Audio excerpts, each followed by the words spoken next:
Hey guys, I'm Jerry. I'm Sierra. We're ladies. And we tangent. I was like, you better check your thing twice. Oh, fuck. Gonna find out. Oh, I was just joking because I felt confident, you silly Sally. You fucking idiot. You goddamn full of rooski. Foolarooski. We call farts toodalooskies in this house. I like that. Hearing Ollie say toodalooski is one of the cutest things ever. Can't even imagine. It's Ladies After Dark. You know what's, oh God. You know what's funny? Is we're always after dark. Because we don't start recording until children are asleep. Yeah. Except for mine and my Gert. And she's really making up. She's really making a fuss. Sorry, I'm on my phone right now, guys, because I'm trying to pull up. We just did a quick live to see if anyone had any prompts for us. Essentially, this is a mental health check-in because we need it, guys. Funny thing, we had 2 different episodes planned for tonight. Yeah. And yesterday I was like, hey, Cece McGeesey. How about we do neither? Let's switch it up. I know that we've prepared for these other ones, but let's do something totally different. Yeah. And so here we are. But I think this is important because we've noticed a shift in our own mental well-being abilities. Yeah. And we've also noticed in our Ladies and Fangens page a shift in a lot of people. So, I've noticed just on people's stories in general. Yeah. People seem to be going through it. And it's a tough time in the world right now. Yes. So understandable, especially if you're an empathetic person. Yeah. It's hard. It's hard to feel like you can do anything right now. And it's hard to feel like you can feel like things are hard. That's exactly, I think the guilt part comes into it because you're seeing all these horrible things happening to people and it's almost like I shouldn't feel bad because it's not happening to me, but then you do. And it's like if I'm feeling badly about this thing, then or I'm speaking on this thing and I'm not speaking equally about this thing, then I'm a bad person. Right. But what is so, and I think social media has driven this. Yes. It is inspired performative activism. Yes. In a way where it's if you're not actively speaking about everything all the time, then you don't care. Yeah. And that's not the case. Sometimes it's just that the fucking world is on fire and I don't know what to do. Yeah. What can you do? Right. If you talk about it, it's almost like, was that even enough? Right. And so. What is enough? And who gets to decide what enough is? Yes. And, if you say a comment like, we're so sorry to hear about so-and-so in passing, feels like maybe it wasn't, you didn't dedicate enough time to it. But God, there is not enough time in the world to dedicate to half the things that are happening. So. Because things are happening so rapidly. In the past week, we have lost 13 service members of our military in a horrible attack in Afghanistan. We have had Texas create a horrific law regarding what women can and can't do with their bodies. Which is terrible. We have had massive hurricane destroy multiple states. Yep. And among other things, there's so many things happening. And not to mention that, hey guys, COVID is coming back with a vengeance right now. It is horrific. I don't know if it's where you guys live, but in a small town where we live, not a lot of people vaccinated.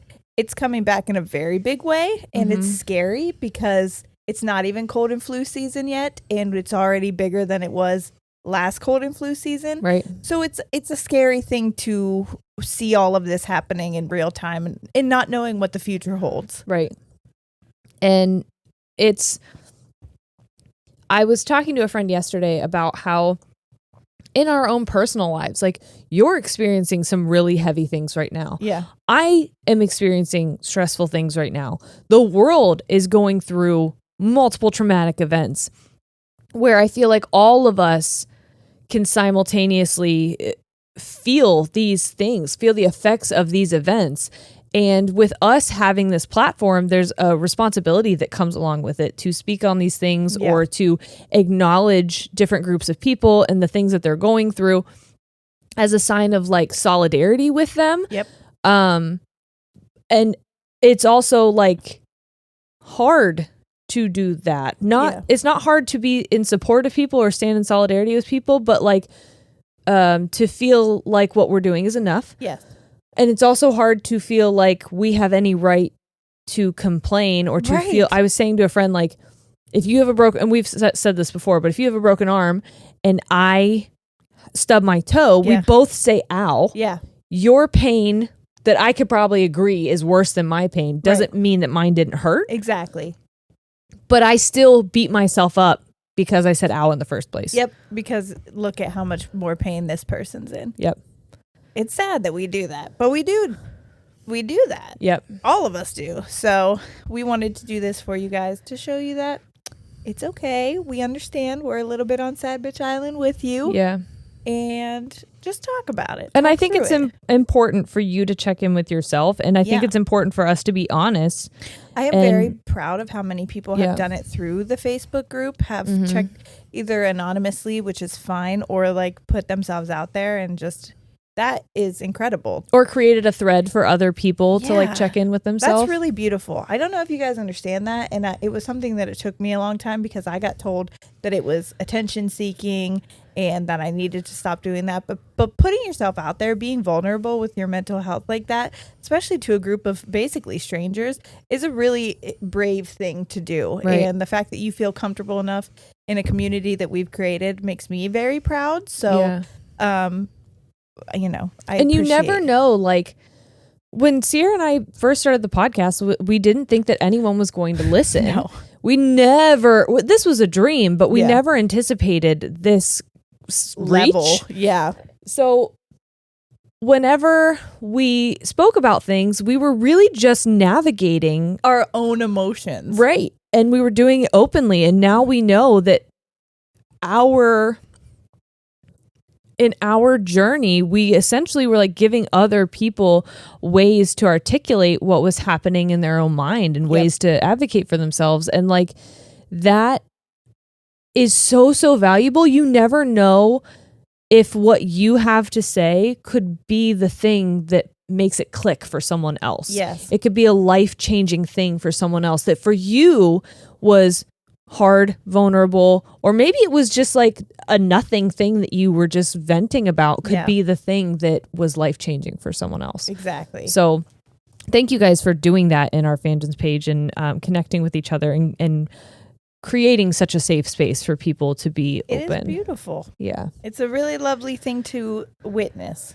And that's why we got on there today and we were on live for like, 5 minutes. Yeah. And we wanted to see if there was anything specifically you wanted us to talk about. Because we can obviously like ramble. We have proven to do that.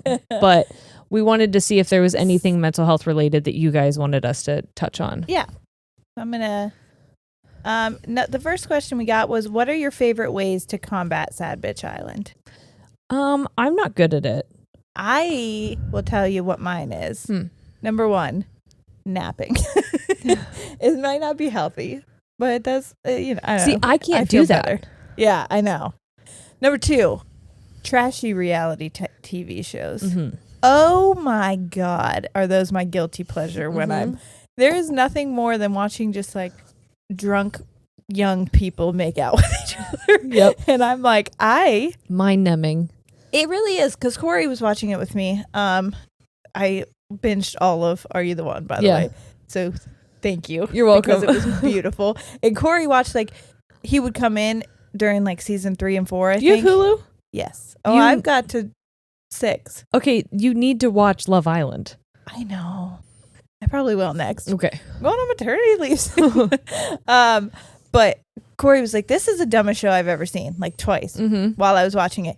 Season 6 rolls around and he's like, this is so dumb. But he also is not moving from his seat. Yeah. And then the night ends, he's like, hey, don't watch any more without me. I was like, season 6 was tough. Yeah. That was like, I didn't understand the groupings there. No, it didn't make any sense to me. I think that they start fucking with people, I'll be honest.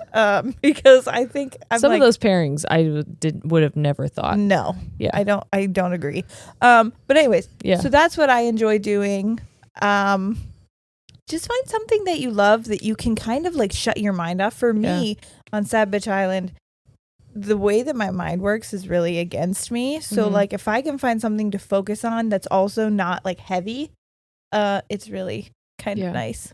I don't have a lot of options. I also don't realize, like, I see some people saying that like they feel themselves sailing off to Sad Bitch Island, like they're on their way. I never realize it until I'm there. And I'm like, when the fuck did I get on this beach? How am I here right now? Yeah. That's how I used to be. The more you get there, you'll catch on to the cues. I think I'm so distracted that I don't realize it. I know one thing that I do for myself is I try to go on a walk a day. Like I try to go on 1 to 2 walks a day. It's not necessarily relaxing because I do have my kids with me, and sometimes Ollie doesn't want to ride in the wagon, and so it's like stressful. It's at least getting out of the house. Yes, I'm trying to get out of the house. But I just one thing that always helps me is I listen to like folk playlists. Essentially, if it's music that you would hear in a movie if someone woke up in a cabin and then like walked outside with a warm cup of coffee. Ooh. And like a robe. I love those vibes. That, but like music. Yeah. That's the kind of music I'll listen to. And the other day, Ollie and I were painting. And so watercolor painting apparently is a calming thing for me. Yeah, any kind of outlet. We can't tell you specifically what to do because it's going to be different for anybody. But here's the problem: when you're on Sad Bitch Island, the biggest way that I know I'm sailing there is when I start to feel a loss of passion for things that I used to like. I just don't care to do them anymore. I don't want to, and so when I start feeling those, I cling on to the one. I like hyper focus on the one thing that is bringing me joy.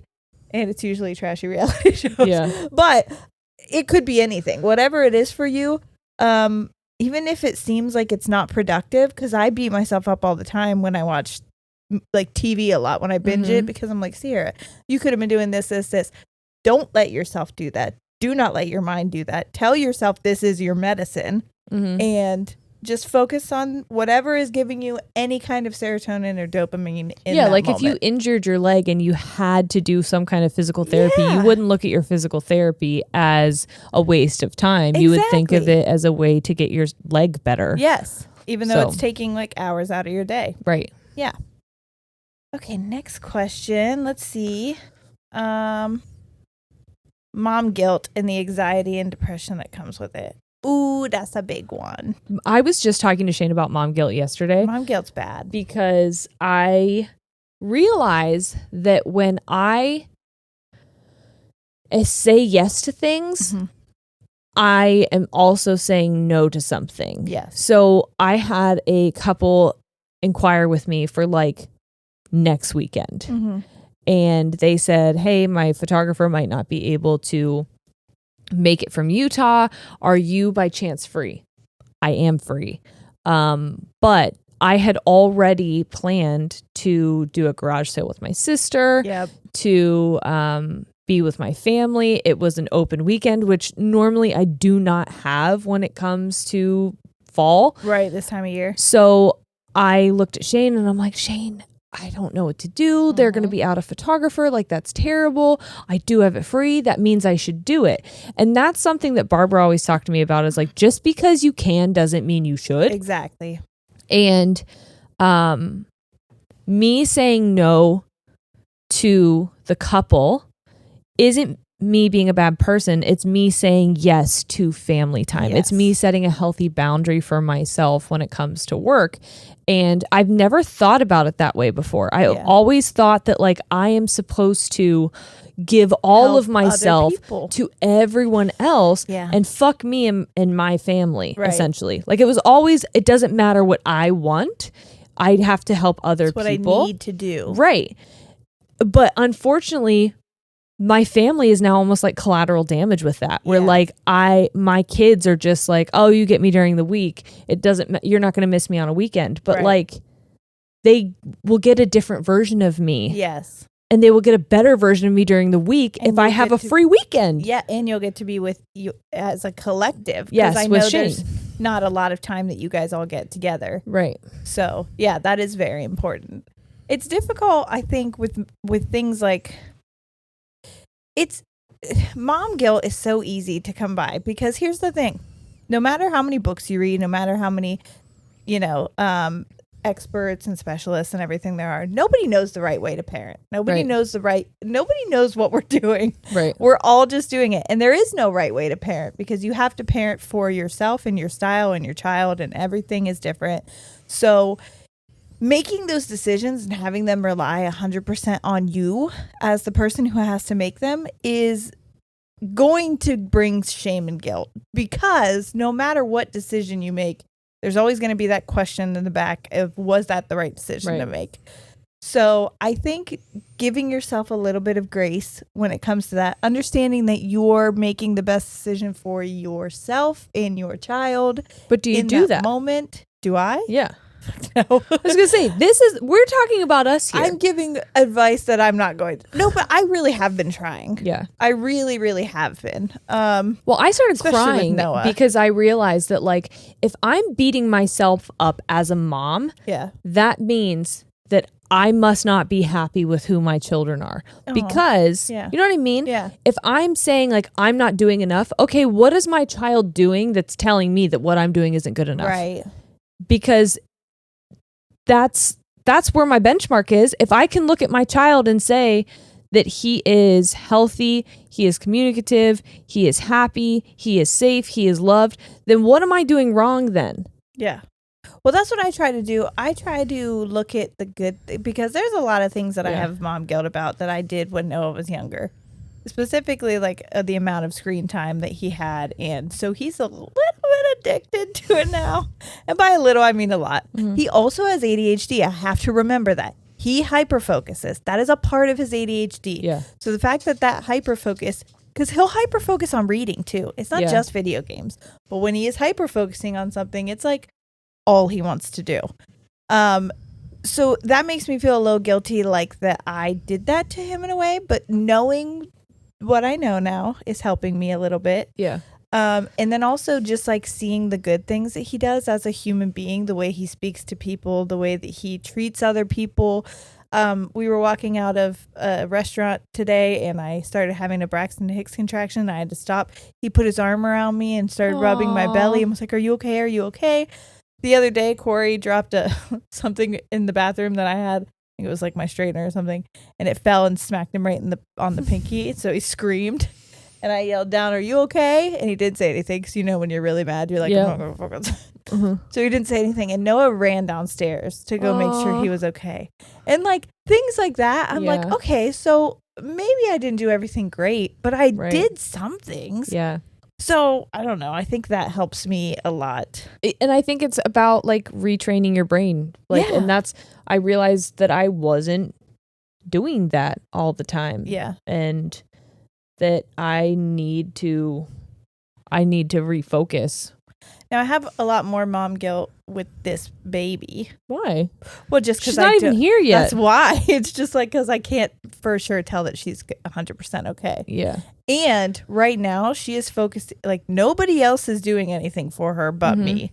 So like if something were to happen, I know this isn't true, but in my mind, if something were to happen, it's like, oh, it's on me. Yep. I am her safe place right now. Yep. And I'm the only one that can provide anything for her.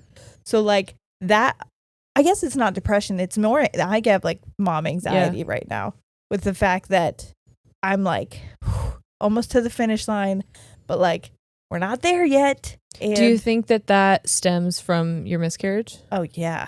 And what happened with Noah, where he tried to come early, and like everything was fine with him. But, I just feel like I didn't, now that I know certain things through like child psychology courses I've taken, I did not have a really good pregnancy and a way to set him up for life, just because I lived in a poverty situation more so than I do now. Mm-hmm. I didn't have access to like really healthy foods and vitamins and all these things. I was stressed all the time, and I know now that those affect their moods. So like, it's probably why he has anxiety. But like, you know. Yeah, because it couldn't have been genetic. Well, it probably is genetic too, but that feels like my fault. I don't know. Pregnancy is, I think, that's like, I never realized how like mom guilty I feel like it's the most when I'm pregnant, and probably right after. Just I still feel it from my losses. Yeah, like I feel guilty. I feel guilty that they're not here. Yep. And then I feel guilty for feeling guilty that they're not here. Well, I told because then my kids wouldn't be here. I told you the other day it was the beginning of August, but we passed the due date for my first pregnancy with Corey, and that was like a really hard day because number one, I was thinking like, you know, this is sad. I should be having a baby right now, or I should have already had a baby. But also, should I be sad because this thing in my belly wouldn't be here if I did have that baby, and I already love her so much that it's hard to even think that way. Mm-hmm. So. We the anniversary of my surgery for Jonah was in July, and I saw the pictures of us when we went right after your surgery, so I knew that.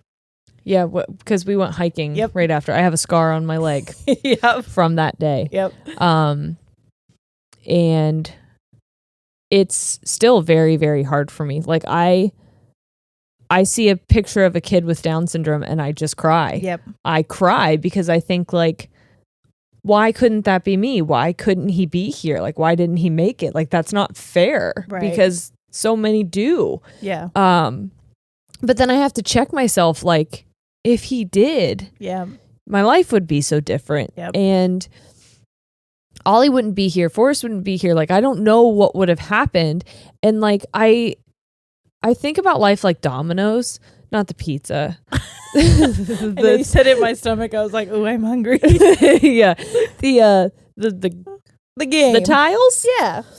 But I think about it like a bunch of dominoes stacked up, and my domino knocked into, you know, like losing Jonah was a shift, and it knocked a bunch of it was a chain reaction of a bunch of other things. But and like how many people, like I think about Jonah and how Jonah led to photography. And while I was at that photography workshop, people told me I should have a podcast.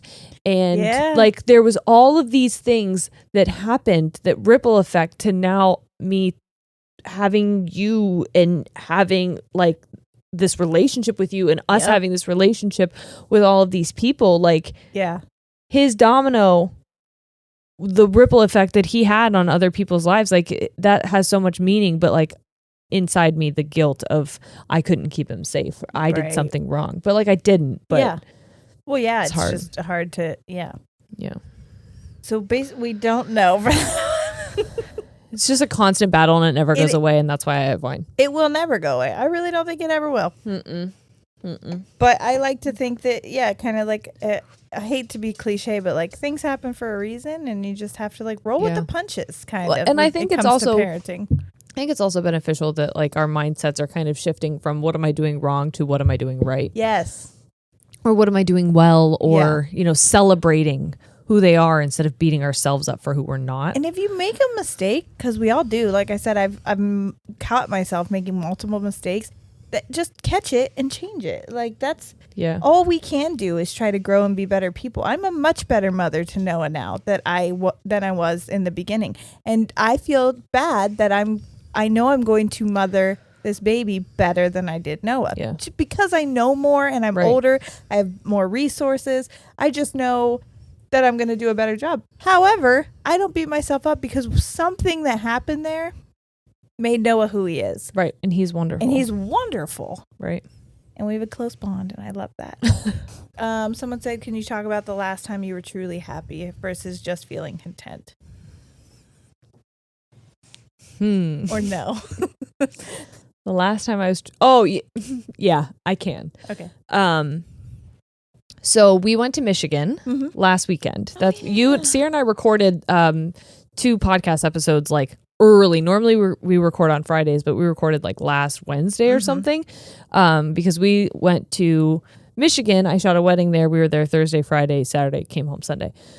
And it was the first time the 4 of us were going to have a family vacation. It was the first time we were having a family vacation, period. Yeah. Because like we had taken Ollie to the beach, but it was with Shane's entire family at a beach house. So like it wasn't just us as a family unit. Yeah. And then goodness, Forrest was born during COVID. So right. It was like, where are you going to go? 100%. Yeah. So we looked at where the wedding was going to be in Michigan, and it was like a 3-hour drive. It's right outside Toledo, essentially, right across the border. And I thought that's not too far for us to take the kids. So I found this place to stay, and it was in Luna Pier, and we were on the lake. It came with a golf cart. Oh. We walked in, and there was the owner met us there, and she showed us around the house and everything. Mostly because she wanted to warn us that no one wanted us there. Oh. There were signs all around the cove that we were at that said something cove, I forget where we were, against Airbnb. They like did not want Airbnb people there. Damn. I know, because they associate Airbnb with like bachelorette parties, and they were like, this is a quiet place. So it was priced decently, and I thought it was they said they do that because they want to make sure they keep out the riffraff. You know what I mean? Understandable.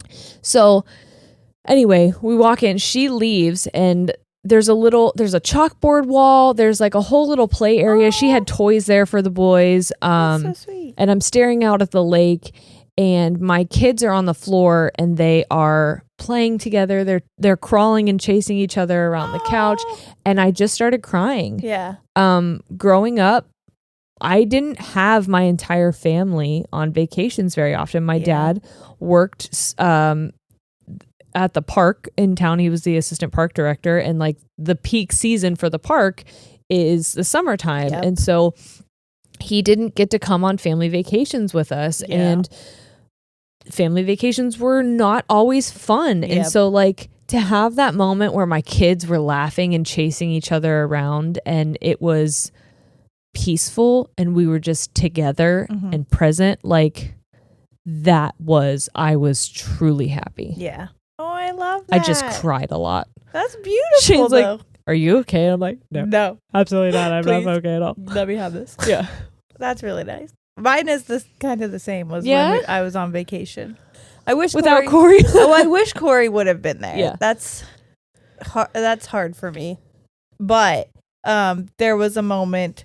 I did go on vacations a lot with my family, but it was like a collective, like my whole family went. We would go with my aunts, my uncles, my cousins, my grandparents. My mom was a single mom back then, so she brought us 2 kids. But because she was a single mom, it was kind of like a tribe raising us, or like a. I always think of elephants, how there's like matriarchal, figures. Yeah. And they kind of all take care of the kids. That's what it was like. So like we would stay some with my aunt, and she would take us out into the ocean, or we would stay with my grandma, and, so we did that. Me and my mom and my sister went, which I think I would have loved to have Corey there, but I just know that we're going to have so many family vacations. Yeah. Like I'm looking forward to what you just described, but I'm also happy that I got one last time, because I told my mom and my sister, like, that was a big thing for us. We were so obsessed with how we grew up in our childhood. We kept trying to do that. So we would go when we could every couple years, the 3 of us, and then sometimes I'm like getting emotional. I know, I'm sorry. Well, I'm getting emotional thinking about like you and Corey and Noah and your baby, like being on a vacation, because like you never went on a vacation with your parents. No. Like, and you're going to be able to be there as a family unit. And like the second that you are standing there hugging Corey and you're seeing your children, like, that's what, see, so I want you to record it. I want to see you cry. I will. But like, so that's the moment I'm looking forward to. However, it was a nice goodbye to a moment that I'm going to get emotional. it was a nice goodbye to a moment that I've had my whole life, which is like the single mom and like sisters helping raise the kids. And it was really just a nice, I don't know, it was beautiful. We were all on the ocean, and there was a point where my sister, she's got really long arms, and she's very tall. She's going to be very mad that I said that, but she's not an exclusive member, so I can't. So fuck her. But she's much taller than all of us, so she had Noah, because when the big waves came, you know, she threw him up.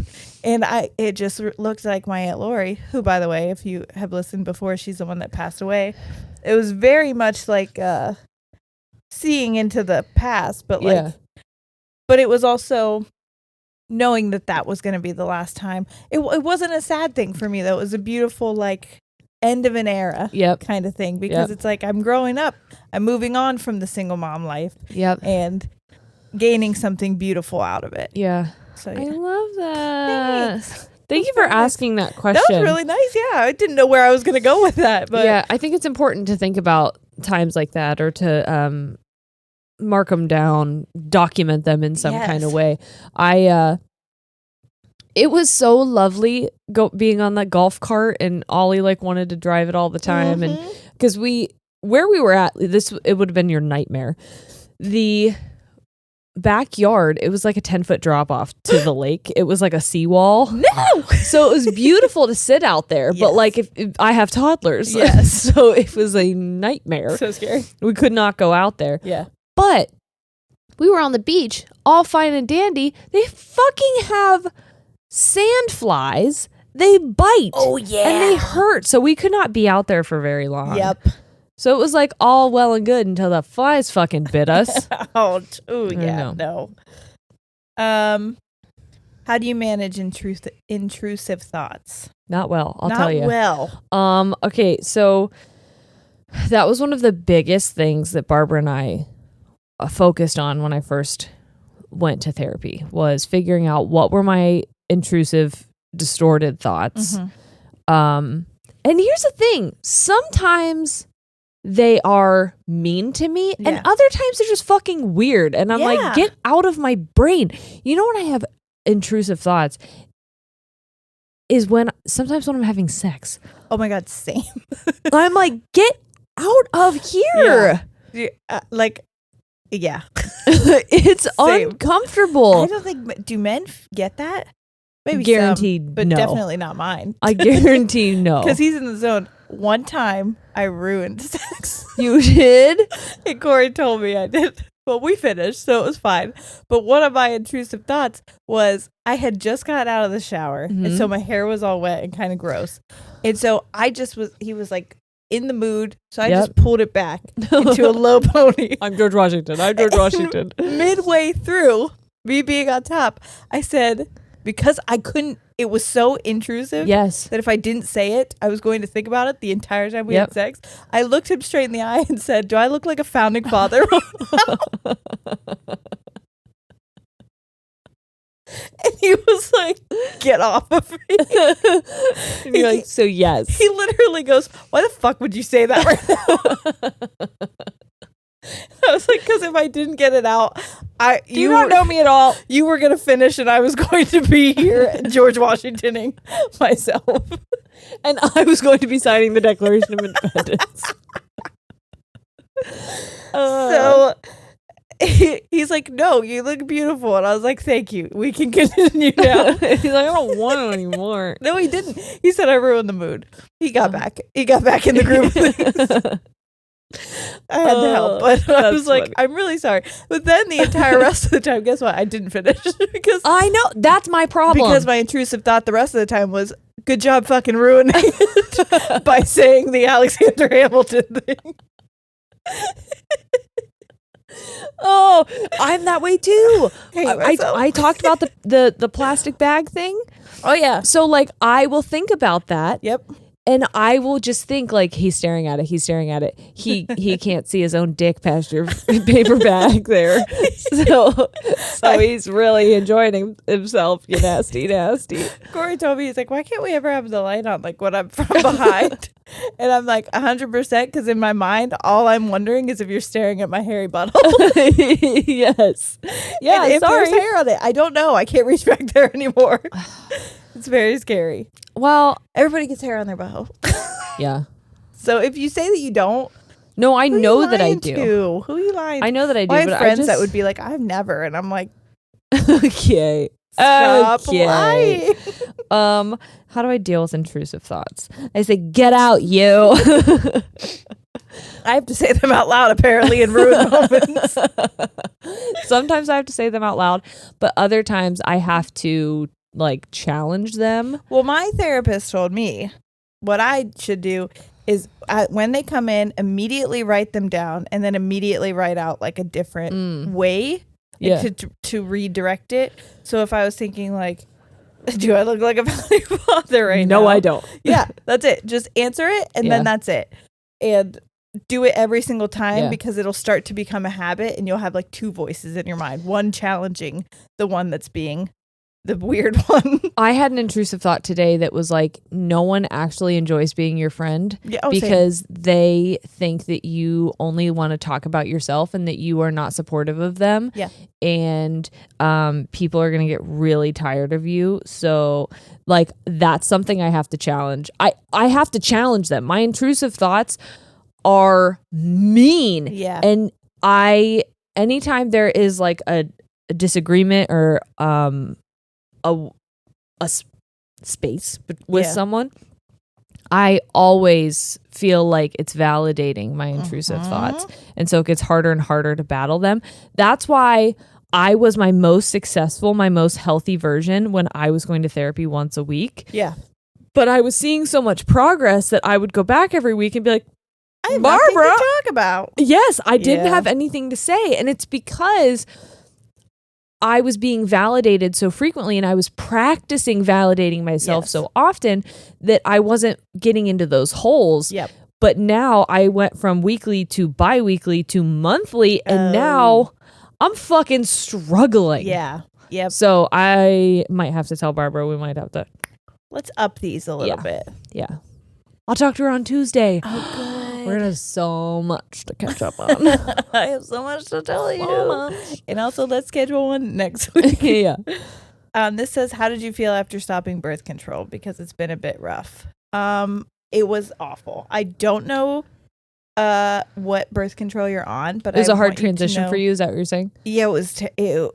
I had the Mirena. So if you're on a hormonal birth control, just understand it is going to be rocky because those shifts in your hormones happen so fast. You're going to have a crash. Like the Mirena, I had a Mirena crash and all of my hormones went absolutely fucking bonkers for like 3 months. And then it mellowed itself out. But I know there are supplements you can take. There's Alani New Balance supplements that I Balance took. Or shoes. Alani New. And then Balance is what they're called. Got it. I took those and I drank a tea that was supposed to help. I can't remember what the tea is called, but there are like supplements, I guess, that you can take that can kind of help with hormone imbalances. But it is going to be a rough month or two. It gets better. I promise. Your hormones will level themselves out. I knew when I first got on birth control, I didn't want to get on birth control. I wasn't like, I had sex before, but I wasn't like having sex a lot because I knew that my boyfriend at the time was toxic. And I had headaches all the time. Yep. Or I faked them because I did not want to have sex with him. Which you shouldn't have to do. Men should just be able to take a no. I don't know how to say no. It wasn't that especially when we were younger. Like I feel like that was a big thing. People would be like, just say no. And I'm like, I can't. I'm not allowed to do that. No. Yeah. I wasn't having sex, but I had sex. And because I was going to college, my mom was like, you should probably just like get on it. So but I also had horrible periods. Yeah. My cramps were just crippling. So when I first got on birth control, I had never experienced what I thought was depression, but I got on that birth control and oh my gosh. Yeah. Was I hit with a wave of hormones that I could not regulate, and like my weight was all over the place. Yep. My mood was really bad. I was so sad. I was withdrawn. And I wouldn't consider myself someone who experiences, I probably experience like seasonal depression. Yeah. But like, I don't think that I'm someone who experiences like clinical depression. Yeah. But on that birth control, I was like, Mom, I have to get off of this. Yep. Like, this is bad, whatever this is. And so I switched, and the one that I got on after that, definitely I felt way more regulated. My weight was different. My emotions were more manageable. Yeah. And I was on that until I got married. So I was on that for like 7 years. Oh, wow. And I got off of it and didn't feel anything. Mm-hmm. Like I didn't feel like it was much of a difference at all. So like my experience getting off birth control, my experience getting on was terrible. Yeah. Because when I had Ollie and then I took birth control after that, I noticed the exact same feeling I did the first time. Yep. And I told Shane, like, I'm not fucking taking this. Yeah. Because I'm not going to go on. My hormones were regulated just fine before. Yep. And he was like, fine, but you're going to get pregnant. And you did. And I did. So. The way it goes. Yeah. Ugh. But I'm not on it now. Yeah, I don't want to be on it again. I don't know what I'm going to do. Shane has a vasectomy, so I'm fine. Yeah. I don't know what I'm going to do. Oh, by the way, someone said, Jerry, just because Sierra's getting more compliments, wanted to make sure you know you're pretty too. Oh, I don't care about that. I was just saying you needed to focus. Yeah. Okay, this person says, "Ooh." But thank you. I guess that was rude of me. Thanks. This person says, I'm really struggling with imposter syndrome at work. I don't feel like I'm good enough to do my job, and I feel like I've fooled them into hiring me, and I feel useless. Please help. Number one, you're not an imposter. If you got the job, you got it for a reason. I will tell you something about managers. They don't hire people for pity. Yeah. They don't hire people because they don't know what they're doing. Like, you are worthy because they hired you. Right. So just understand that. You said that to me in the first episode that we did on imposter syndrome. You were like, you think you tricked all these people into thinking you were capable? Yeah. There's no way. You're not that. No offense. You're not that good. Yeah. You're not that tricky. I don't think imposter syndrome ever goes away. And I think that just comes from self-worth. And I think it comes from society telling us that we're not allowed to celebrate ourselves, or that's because conceited. So like, it's hard and I think narcissism has been like such a buzzword as of lately. And I think that I'd eventually like to talk about it because I think it's gotten such a bad rap. There is negative things, but there's negative things with every disorder. Yeah. And is it a personality disorder? I think so. NPD, narcissistic personality disorder. Yeah. I think there's negatives with everything. Yeah. But I think that like there are people who are not bad people who are narcissists. Right. And so I think that like needs to be negative stigma on that. Right. But that I think society tells us, you can't love yourself more than you love other people, or you're a bad person. Right. And why? And you're also not good enough. Yeah. Yeah. But also it's almost like a form of jealousy where it's like, I see you being successful. Let me take you down a peg, because you can't be too successful. You can't feel too good, because then you might get farther. Yeah. Because then you might get farther than me. Right. And I don't want that. Right. Which is weird. That's a weird thing to like. Or I don't want you to get cocky, but like. Yeah. There's a difference between cockiness and confidence. And like, you're allowed to be confident. Yeah. You're allowed to be self-assured. You're allowed to know you're good enough. And like, who gets to decide what that is? Yep. Like, we're all just fucking making it up as we go along. Literally all of us. Mm-hmm. Your manager, boss, whoever hired you probably has those same feelings sometimes. I want manager boss to be my title someday. It already is. Hi, Jerry, manager boss. Nice to meet you. You're manager boss of this podcast. Sure. I love that. 100%. Oh my gosh. What's the hardest mental health issue with either yourself or your loved one that you've overcome? I think that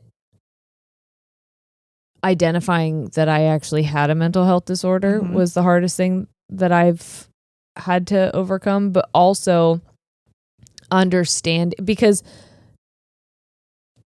kind of like how people have internalized misogyny or internalized homophobia, I had internalized, I don't know what the phobia would be, but about mental health disorders. Yeah.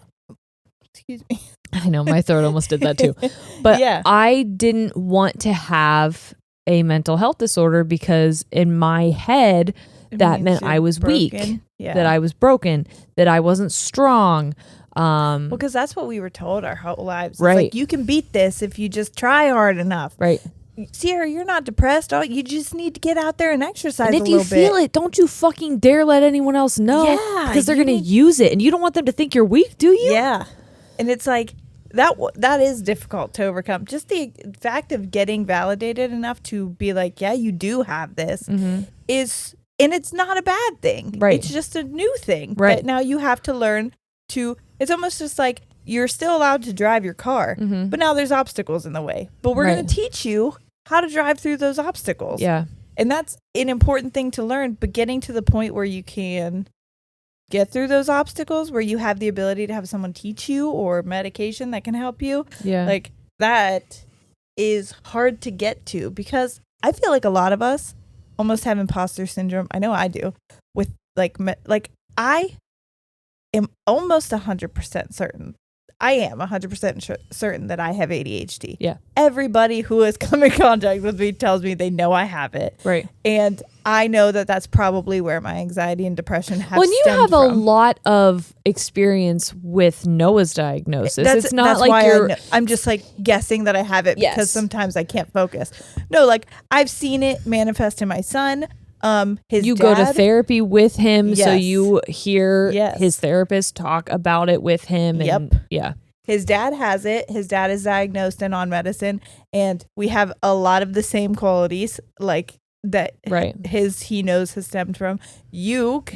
We have the same things that made you get your diagnosis. So like I'm certain, however, because I don't have it written down on paper, when I say it aloud or when I make an excuse as like, oh yeah, that's ADHD related, I feel like I don't even think when I get diagnosed that I'll feel comfortable saying it. I still don't. Yes, because I'm like, people are going to think I'm just using that as like that's why that person who sent that comment made me so upset, because it's somebody who's saying like basically you're using this mental illness as like a funny way to be relatable. Ha ha, don't we all have ADHD? I thought my whole life to not have a mental illness. Yes. I never ever wanted Nobody wants this. Fall into that category, because I was told that it was weakness. I was told that it meant that something was wrong with me. When you hear illness, you think that sick. Yeah. There's something wrong with you. It needs to be fixed. And I didn't want to have to be fixed. Yeah. And when I was sick, like regular, like throw up sick, I was told to hide it because people were counting on me. Yep. And if I missed school and I missed basketball practice, then my team would be let down. Yep. So work through it. Are you really? You need to go puke in the hallway and then come back. You need to rally. And so like I learned that illness was bad. Yeah. Sickness was bad. I need to hide it. That. Yes. Because if people know, then they're counting on me. They're going to think I failed them. Yeah. And I didn't want to fail someone by having a mental illness. And that's not what it is. Yeah. And so it's taken a lot of courage to claim it and say, yes, I have these things. And it's okay. Yeah. And it's so helpful. It's going to be a hard road to learn. But it'd be even harder if I didn't acknowledge it. Yeah.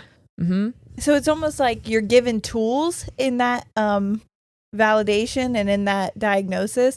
And those tools now you're like, okay, let's see what we can do. Let's see what we can build with this to make our lives easier.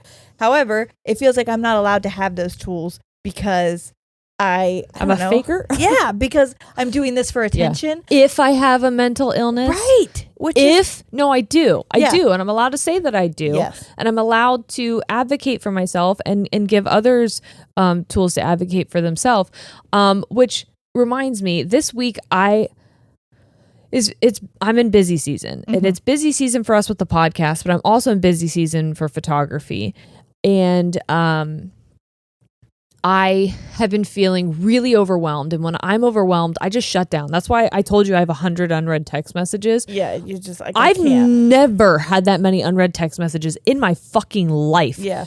But I am so overwhelmed that I thing. can't even look at my phone. Yep. So I woke up the other day, and I think I've talked about this on the podcast before, where when I have a lot to do, it all feels like it's floating above my head, and I don't know. It's like I need to fit all of this stuff into a funnel, but I don't know how to get it. It's all coming in at once, so nothing's actually coming through. It's all just like stuck at the top. Yep. But I don't know which one needs to go first in order to help. Yeah. That's why I don't like cleaning. Well, that's how I feel when I look at my house. What I did was I started each day when I had the time, when I was like done making breakfast and stuff, and when the kids were all settled. But I sat down at the table. I made this my first thing. Sat down at the table and I did a brain dump. Everything that was floating above my head that I needed to do, I wrote down. And so it was like chaotically written on a piece of paper. But some of them were time sensitive. Like we had a call with someone at 11:30 the other day. So I knew, okay, at 11:30, this has to happen. What can I do before 11:30 that is doable with the kids' schedule? And what can I fit after 11:30 that's doable with the kids' schedule? And so I started picking pieces from that brain dump and I organized it. And it was so much more fucking manageable. That, again, Noah's therapist has told me with his ADHD that I can't tell him things like go in and clean your room because he will stand. He's not even watching TV. He'll go and stand in his room and just stare at it for like an hour. And then I'll walk up and be like, what have you done? And he's like, oh, I took some trash out, but it looks chaotic still. And it used to frustrate the shit out of me. And I would get so annoyed. Like, what? I tell you to go clean, like go clean. But in his mind, there's so much and it's so overwhelming. So when I brought it up to his therapist, she's like, try writing down small tasks, putting it on a piece of paper and having him cross it off. So instead of go clean your room, it's, hey, can you go take all the trash out of your room? And then will you fold your clothes for me and throw your old clothes in a hamper? Write every single thing down. Now, it's hard for me because now I have to micromanage. Well, and that was the hard thing for me too, because with my to-do list that I would normally try to create, I would just be like, okay, this is all the stuff that needs done today, instead of like organizing it in the way that I did. Yeah. Because normally I would be like, okay, I need to do this, and it doesn't matter if I do it in this order as long as I get it done. But what I would do is I would bounce between tasks and then I would never fully finish one. So I told myself, okay, so like the other day, I had Forrest's doctor's appointment at 10, but I also needed to pay bills and I needed to do something for PUA and I needed to do a couple other things. And so I was like, okay, so I will pay my bills and answer PUA, and then I'll get ready for the doctor's appointment. But in between that, I had a little bit of extra time. And I was like, what else could I do here? Not a fucking thing, Jerry. Yeah. Don't you do this out of order. And I made myself follow it in order. And this has been the most successful week I've had. Yay, good. Thanks. That's very exciting. Highly suggest. Yeah. I'm trying to do that with tasks for the baby room. Yeah. But the hardest part for me is managing it. Yep. That's hard to get started. I think once I get the hang of it. So now what I do when I do like Noah's room with him, I have him sit down with me. We talk through the task together and I have him write it out because I want him to grow and like get those skills and eventually not need me to tell him what to do. When I say, hey, you need to have your room cleaned, he can sit down, he can make the list, he can do it. And it's really I think hard that would be a me. cool thing to walk into and be like, okay, no, we're going to clean your room. Let's make a list. Can you write down the things that you think need done? Yeah. It's really nice because maybe he doesn't think in the order that I do that, So it has been helpful having him do it. If we don't know if we have ADHD already, I don't remember what that fucking question was. Me neither. Oh, I think it was, what was the hardest thing you had to overcome? Okay. With mental illness? So acknowledging we had it? Yes. Allowing ourselves to claim it? Yes. Speaking of the next one, can you guys please talk about how you went about getting diagnosed with ADHD for those of us who are scared too? You had to see a doctor. I asked. Yeah. See a doctor or a psychologist or a therapist or someone who is qualified.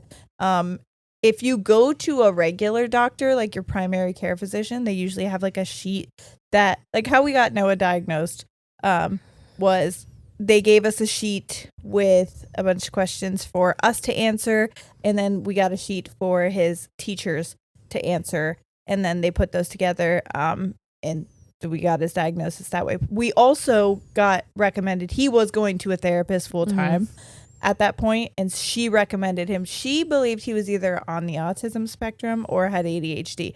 A lot of times those mirror each other in symptoms. So, he makes entirely too much eye contact. He didn't when he was younger. I don't know if you remember that. The reason why we started taking him was my boss has a daughter who is autistic.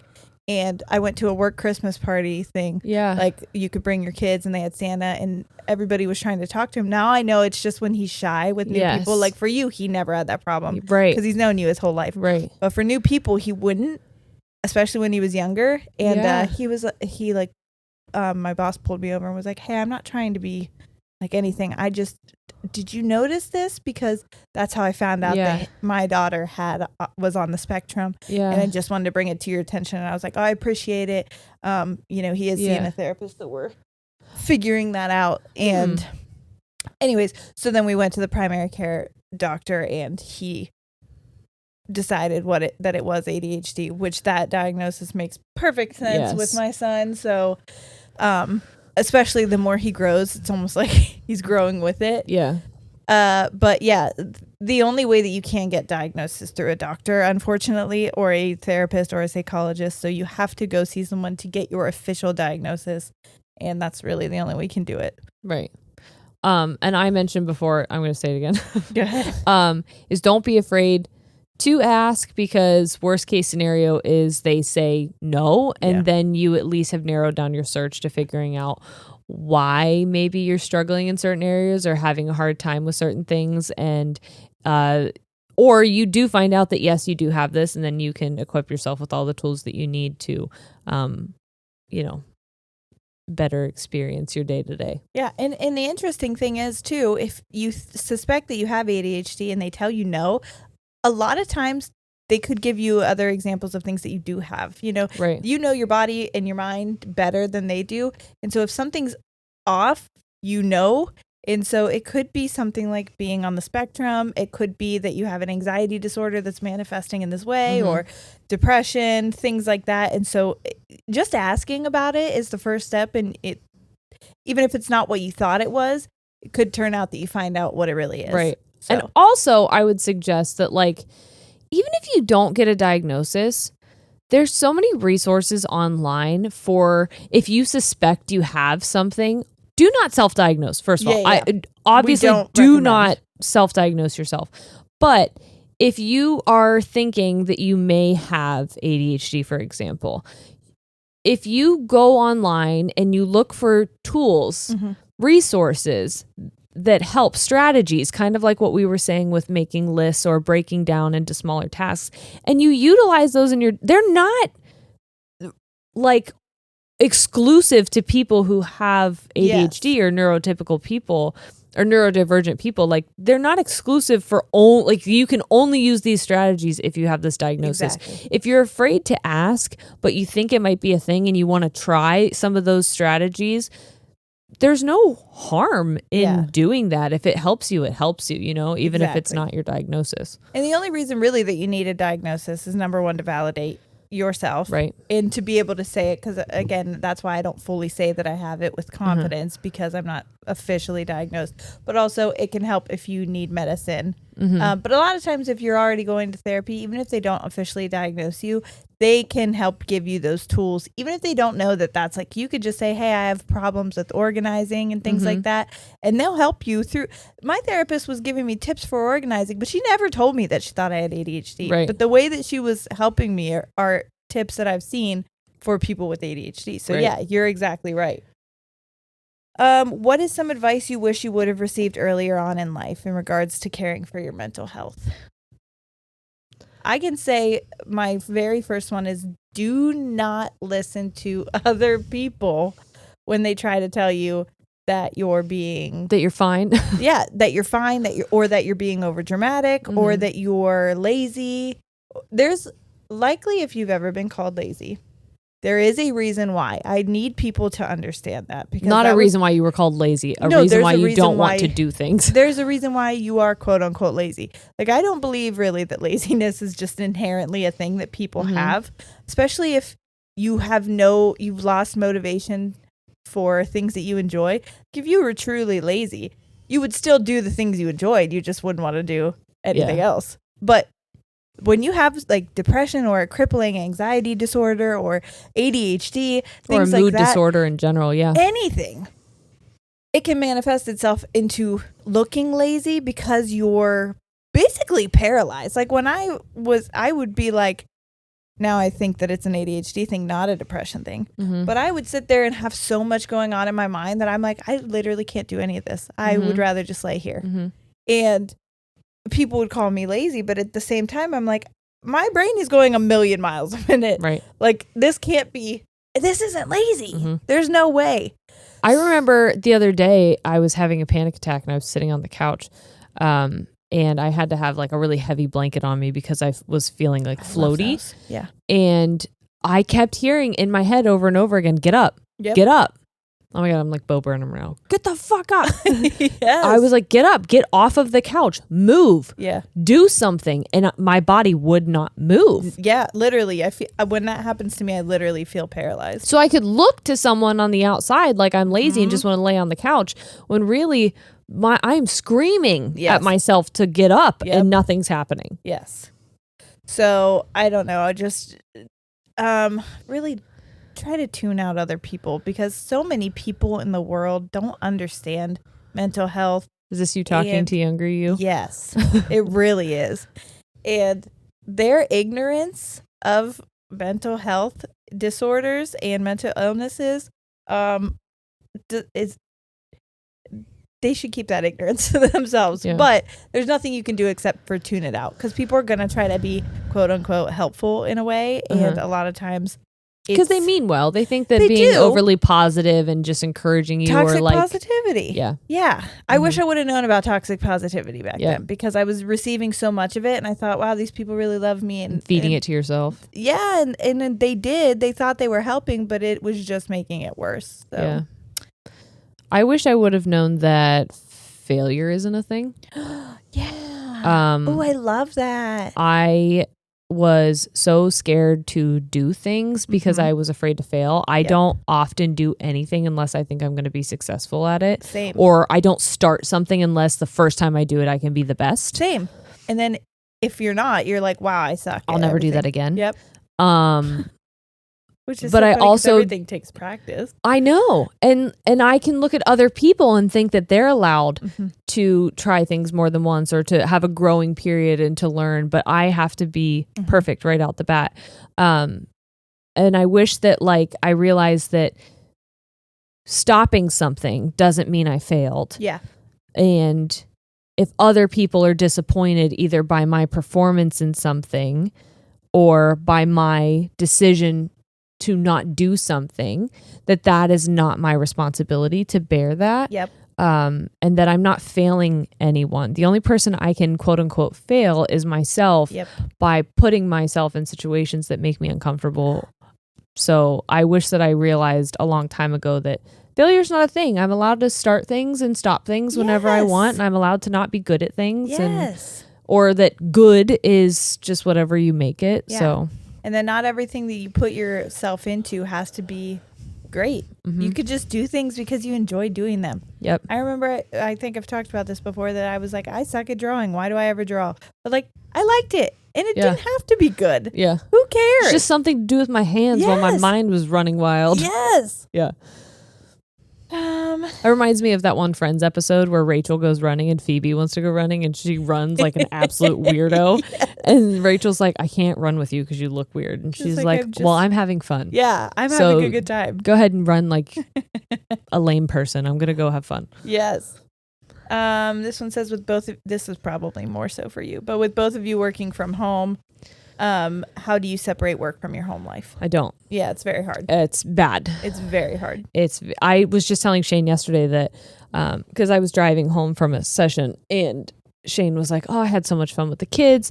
Ollie was so excited. And I know that when Shane gets home, the kids are like, Daddy's here. And they are so excited to spend like that hour, 2 to 3 hours with him before bedtime. Mm-hmm. And it's like a special bonding time that I don't ever get because I don't leave and come home. Yep. Like if I leave and come home, they're normally asleep and I don't see them till the next day. Yeah. So I get jealous of that a lot because I have to figure out how to be a mom, a photographer, and a podcaster simultaneously every single day. Yep. And not be able to compartmentalize those different parts of me. They all exist simultaneously at the same time. Yeah. And that's hard. I can imagine that is hard because there's no room to just enjoy one of those at a time. Well, that and so like because I have ADHD, like my brain doesn't know which path I'm on. Like when I was, there's no time to. You can't shut off work, Jerry. She's always around. Mm-hmm. Like when I was a teacher, okay, I'm in the school building, I'm teaching. Yep. When I leave, I'm no longer teacher Jerry. I'm human Jerry. I'm wife Jerry. I'm mom Jerry. But like that doesn't happen anymore. I can't. Object permanence, you know what I mean? It's like when I'm in school, my tunnel vision, here I am, I know my role here, it's all overlapping. It has to be extra difficult too, I'm sure, because as somebody who has their own business, people contact you at every hour, all hours. And the same thing with the podcast business. We're getting emails at all hours of the day, right? That, you know, if you look at them and then don't respond immediately, you could forget about them, and then it's like there are no correct hours that you can put on something like that. So it really is like, unless you're sleeping, you're constantly working, and that is draining. Mm-hmm. That has to be incredibly draining. Mm-hmm.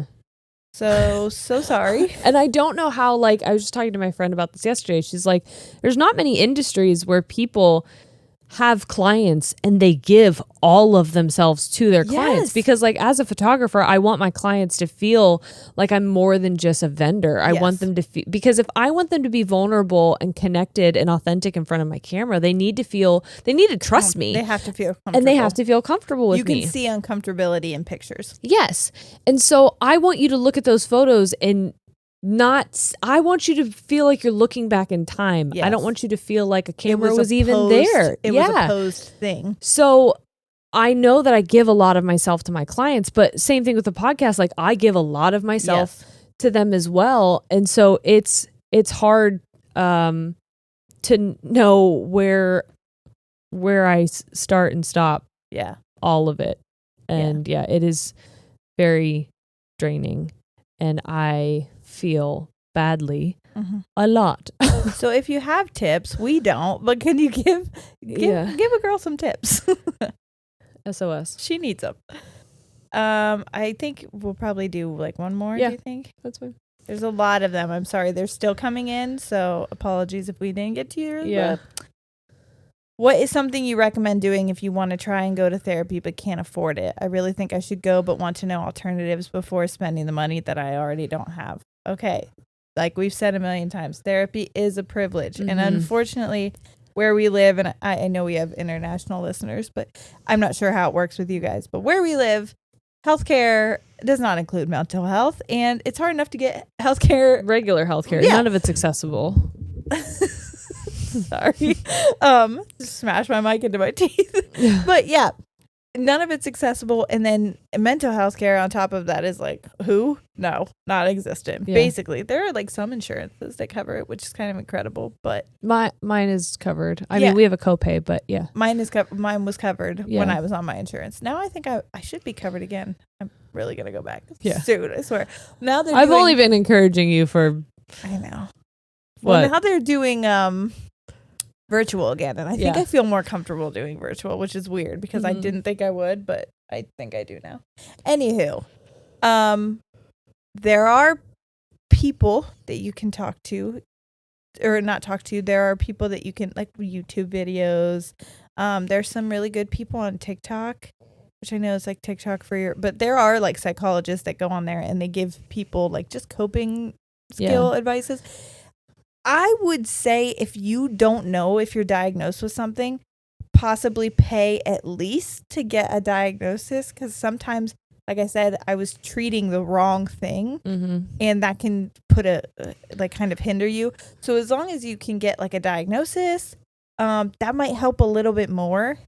So at least then you can look for coping mechanisms for this specifically. Because if you're just going into it, you're not really going to find a lot of resources that can narrow down your specific problems that you're having. But there are resources online. There's books. There's a lot of things that you can, I've Googled many what do I do when I'm in a depressive episode kind of things. And just reading about that can help if you can't get to an actual therapist. Yeah. We are very fortunate to grow up in a time with the internet. We really are. I think about that all the time. And I think about even like the difference between when you had a baby versus when I had a baby, like how much information is accessible now. God, it's crazy. Even being pregnant again, I'm like, where was all this 10 years ago? YouTube has been just a wealth of knowledge. Truly. But so, yeah. Well, hey, thanks guys for helping us out with the mental health check-in. Like I knew that we could talk about stuff, but it's always nice to know like, what you guys are interested in, and it's sometimes not where we would naturally take the conversation, so that's cool. So thanks for hanging out on this exclusive episode. We appreciate you. We love you. Yes. This has been Ladies After Dark.